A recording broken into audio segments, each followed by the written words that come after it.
Disclaimer.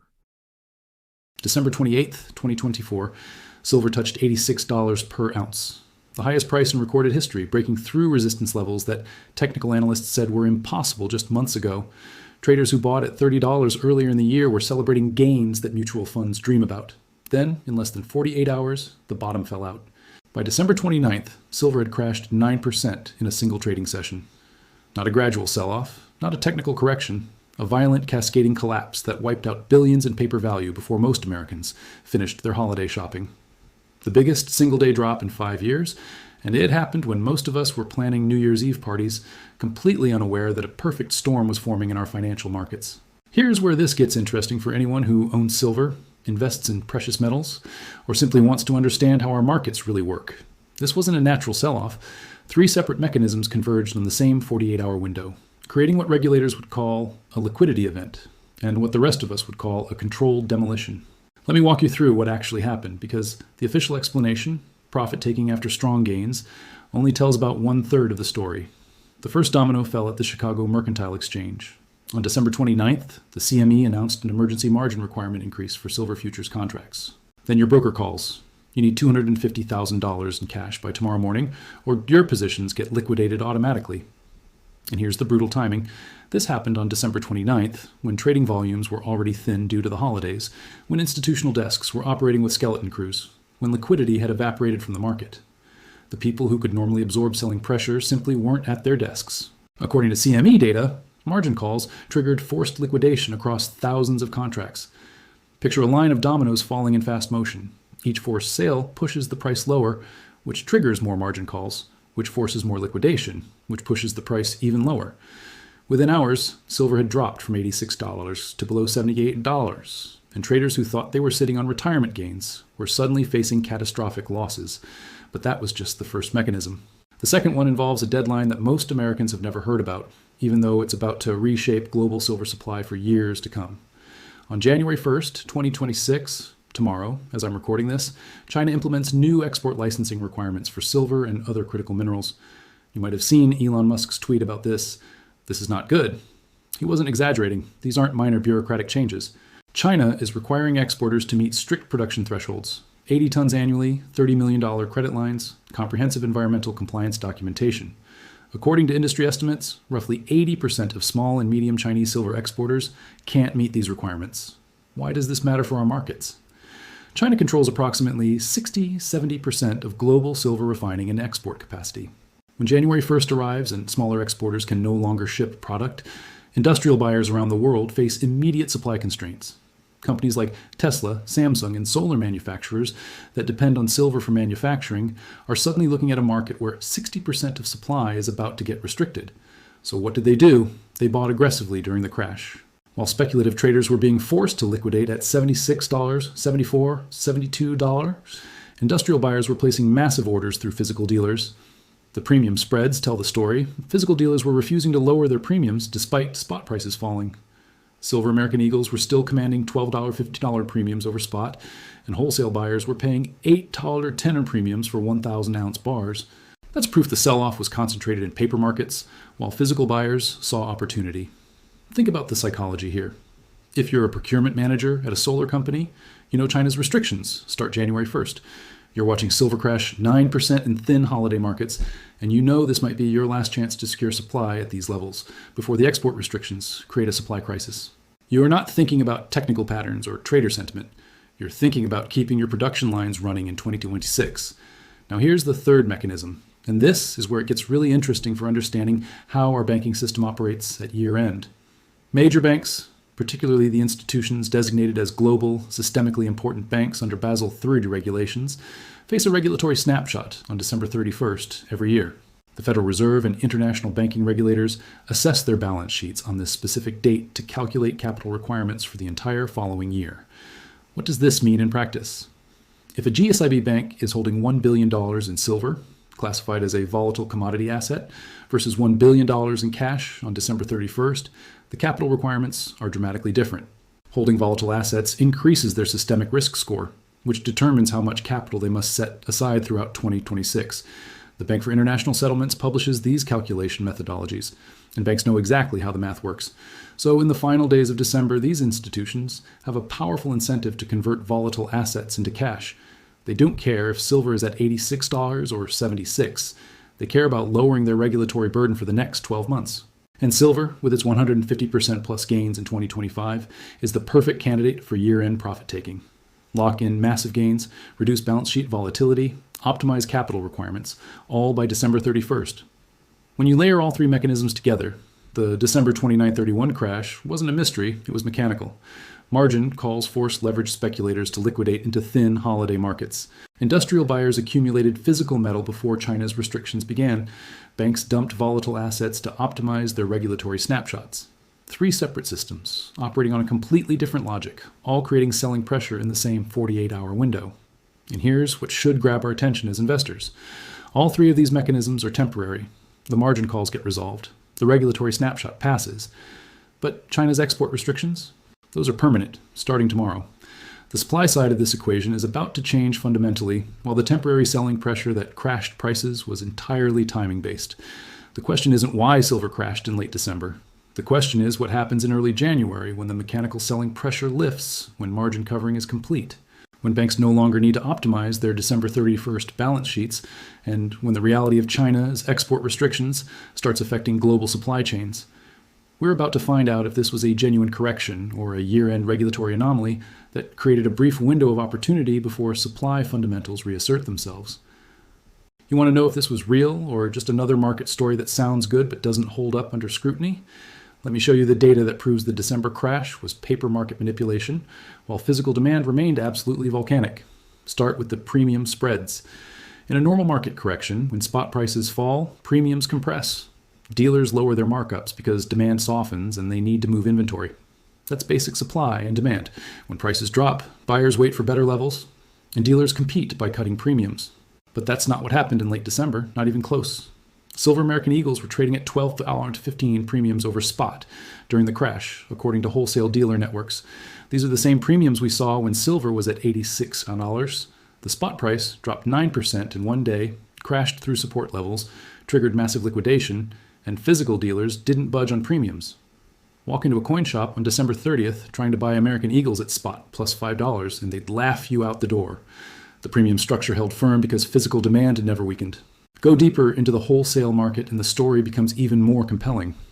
1,000-ounce bars, the backbone of industrial and investment demand, were commanding $8.10 premiums during the sell-off. According to dealers I've spoken with, they were receiving aggressive bids from industrial buyers throughout the crash. These aren't retail investors panic buying on Reddit forums. These are procurement departments at major corporations, placing orders for hundreds of bars at a time, locking in supply before China's restrictions kicked in. Think about what this tells us. Spot silver crashes from $86 to $76 in paper markets. Billions in notional value disappears. Margin calls are devastating leveraged traders. And simultaneously, companies like Tesla and Samsung are aggressively accumulating physical metal. They're not worried about the paper price dropping another $5 or $10. They're worried about not being able to source metal at any price once Chinese export licenses start restricting 60 to 70% of global supply. This is the definition of a divergence between paper and physical markets. The futures contracts trading on the CME, the COMEX warehouse inventories, the over-the-counter dealer positions, that's where the selling pressure concentrated. But try to buy actual physical silver in size during the crash. You'd find dealers who wouldn't drop their premiums, wouldn't negotiate aggressively, because they knew their inventory would move regardless of spot price action. Now let's get technical about exactly how the margin mechanics created this cascading liquidation, because understanding the math here is crucial to understanding why the crash was so violent and why it's likely to reverse just as violently. When the CME raised margin requirements to $25,000 per contract on December 29th, they weren't just asking for a little more collateral. Each silver futures contract represents 5,000 ounces of silver. At $86 per ounce, that's $430,000 in notional value per contract. Here's where leverage destroys people. Imagine you're a speculative trader who bought 10 contracts back when silver was at $6,500, expecting the rally to continue. You're controlling 50,000 ounces. Call it $4.3 million in value at the peak. Under the old margin requirements, you might have $150,000, $180,000 posted as collateral.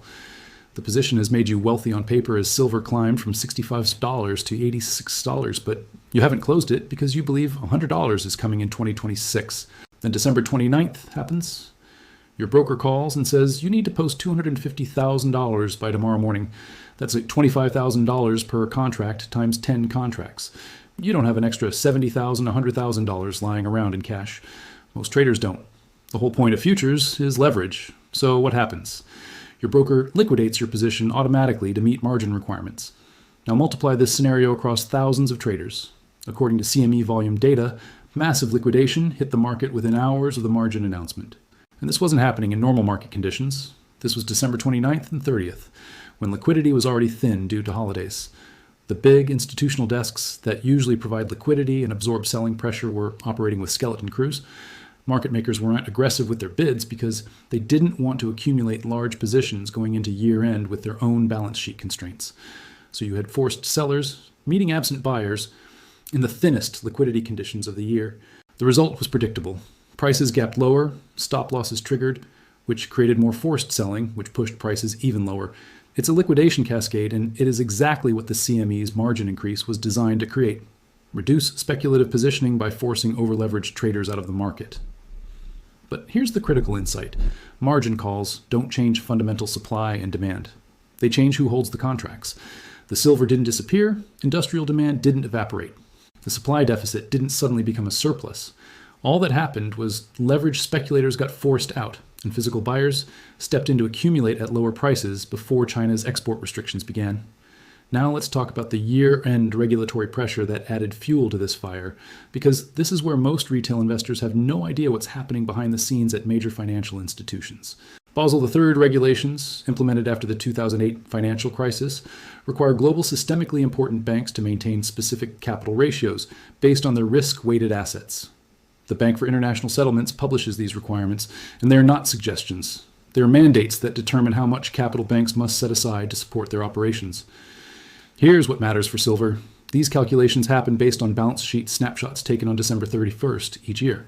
The Federal Reserve and international regulators look at what banks are holding on this specific date, calculate their systemic risk scores, and use those scores to determine capital requirements for the entire following year. This creates enormous incentive for banks to optimize their balance sheets specifically for December 31st, even if it means taking actions they'll reverse in early January. Hold $1 billion in cash on December 31st, and regulators treat it as a low-risk asset with minimal capital requirements.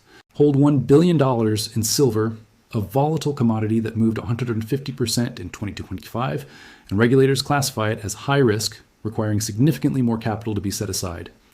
According to Basel III and risk-weighting methodologies, commodity positions can require 3 to 5 times more capital than cash positions, depending on volatility and concentration. Do the math from a bank's perspective. You're holding silver positions that have generated massive gains in 2025. December 31st is approaching, and the regulatory snapshot is coming. You can either keep those silver positions and face higher capital requirements throughout 2026, reducing your ability to make loans and deploy capital efficiently, or you can convert those positions to cash before December 31st, lock in your profits, lower your risk-weighted assets, and optimize your regulatory burden for the next 12 months. What would you do? What would any rational bank do? They'd sell the silver, take the profits, hold cash for the December 31st snapshot, and potentially re-enter commodity positions in January when the regulatory pressure lifts. This isn't conspiracy theory. It's documented regulatory mechanics that create predictable year-end behavior in financial institutions. According to banking industry analysts, this pattern repeats every December. Banks reduce volatile asset positions, increase cash holdings, optimize their balance sheets for the regulatory snapshot, then reverse course in early January. The trading desks know it's coming, the regulators know it's coming, and sophisticated investors know it's coming. The only people caught off guard are retail investors who don't understand the calendar-driven mechanics of bank regulation. When you combine the margin call liquidations with the year-end regulatory pressure, you get exactly what we saw in late December. Violent selling pressure concentrated in a 48-hour window driven by mechanical forces, rather than fundamental shifts in supply and demand. And crucially, both of these mechanisms are temporary.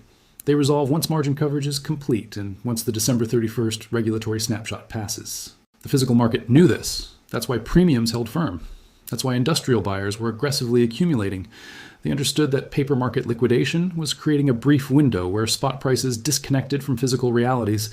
That window was closing fast as January 1st approached and China's export restrictions became reality. So we've established what happened and why it happened. Now let's talk about what happens next, because the setup for January 2nd and 3rd, 2026 is one of the most compelling technical and fundamental pictures I've seen in commodity markets in years. Think about the mechanics we just walked through. Margin calls force liquidation, but once those positions are closed and margin requirements are met, that selling pressure disappears completely. It doesn't taper off gradually, it stops.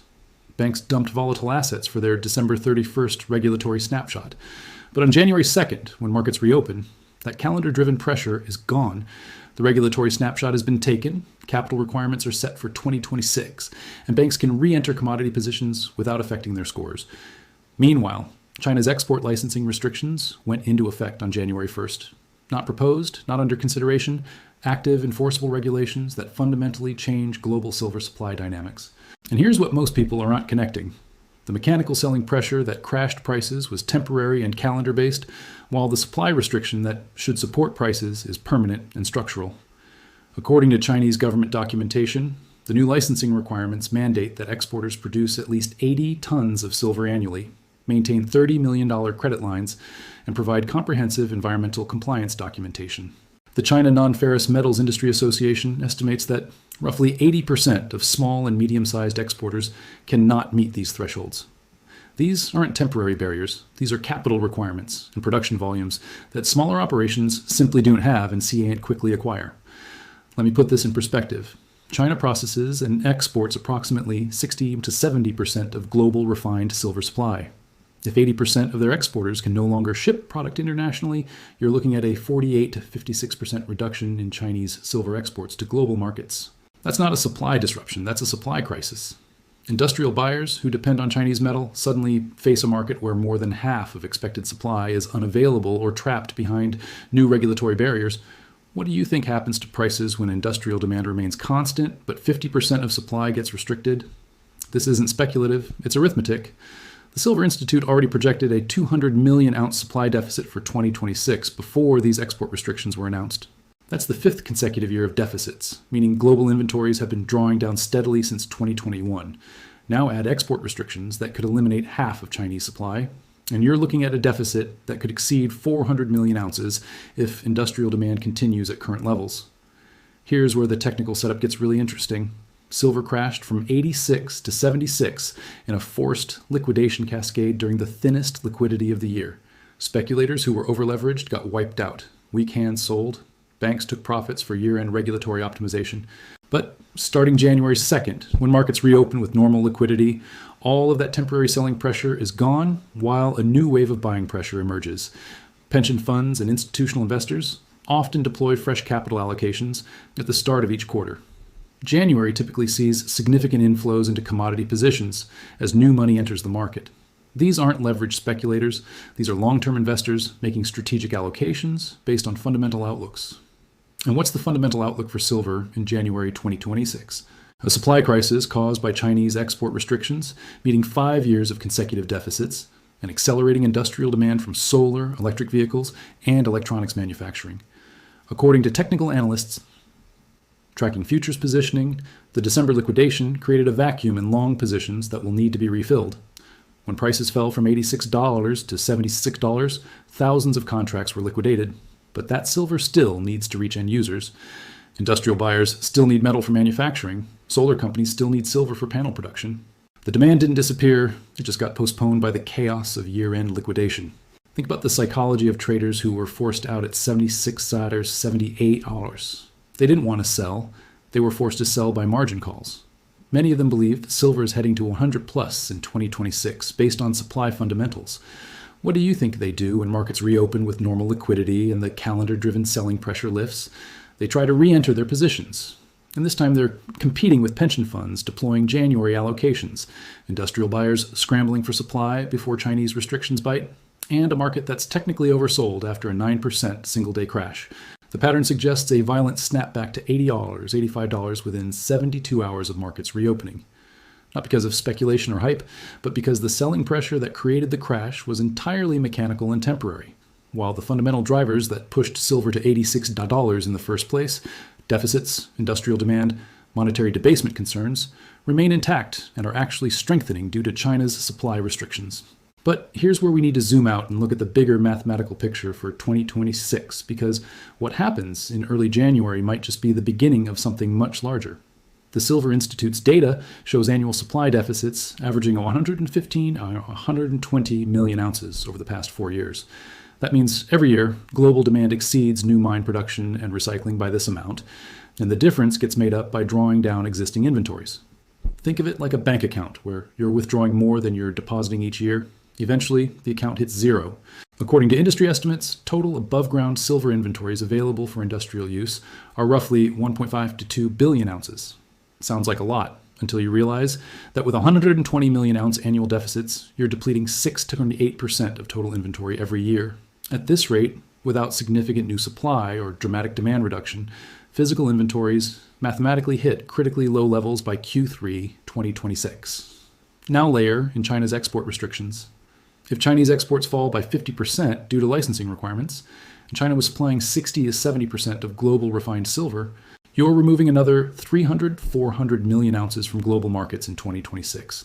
The deficit does not grow linearly, it explodes. You could be looking at a combined deficit of 500 million ounces or more if industrial demand remains strong and Chinese supply gets restricted as severely as regulations suggest. Do the math. Start with 1.5 to 2 billion ounces of available inventory. Subtract a 500 million ounce deficit in 2026. You're now at 1.5 billion ounces. Industrial users need roughly 800 million ounces annually just for manufacturing, solar panels, electronics, medical devices, batteries. At current demand levels with restricted supply, you're months away from critically tight inventories, where the price mechanism has to ration demand, because physical metal simply isn't available at any reasonable price. This is the oil market in 2007-2008. Crude oil traded around $40, $50 per barrel for years with adequate supply. Then production plateaued while demand continued growing. And within 24 months, oil hit $147 per barrel. It wasn't speculation that drove that move. It was mathematics. When supply can't meet demand and inventories draw down, prices must rise enough to either incentivize new supply or destroy demand. There's no other equilibrium. Silver could follow a similar path. It's not about trader sentiment or technical patterns at that point. It's about industrial buyers, who absolutely must have metal to keep production lines running, competing for shrinking available supply. When Samsung or Tesla needs silver for manufacturing and global inventories are critically low, they don't care if spot prices are $100 or $150. They care about securing supply. And that's when prices can move exponentially rather than incrementally. The December crash might turn out to be one of those moments that looks obvious in hindsight. A brief window where calendar-driven mechanical selling created a disconnect from fundamental realities right before supply restrictions made physical metal significantly harder to source. The people who understood the margin, call mechanics, the year-end regulatory pressures, and the China export restrictions were the ones accumulating physical metal at 72.76, while paper markets were in chaos. Where does silver go from here? The crash happened. The mechanisms were mechanical and temporary. The supply crisis ahead is structural and permanent. And starting January 2nd, we find out which force is stronger, the fear created by the year-end liquidation, or the fundamental reality that global silver supply is about to get substantially tighter, just as 5 years of consecutive deficits are pushing inventories toward critically low levels. That December 29th crash that looked so terrifying, it might have been the opportunity of the year created by regulatory calendars and margin mechanics. While the real story, China's supply restrictions meeting a 5-year deficit, was just beginning to unfold. Pay attention to what happens in the first week of January. The setup is mathematical, the timing is perfect, and the supply crisis is no longer theoretical. It's active policy as of January 1st, 2026. Thank you for staying until the end of the video. I wish you a very happy and prosperous 2026, full of success and good things. If you want to support the channel and see more content like this, subscribe and like the video. Thank you.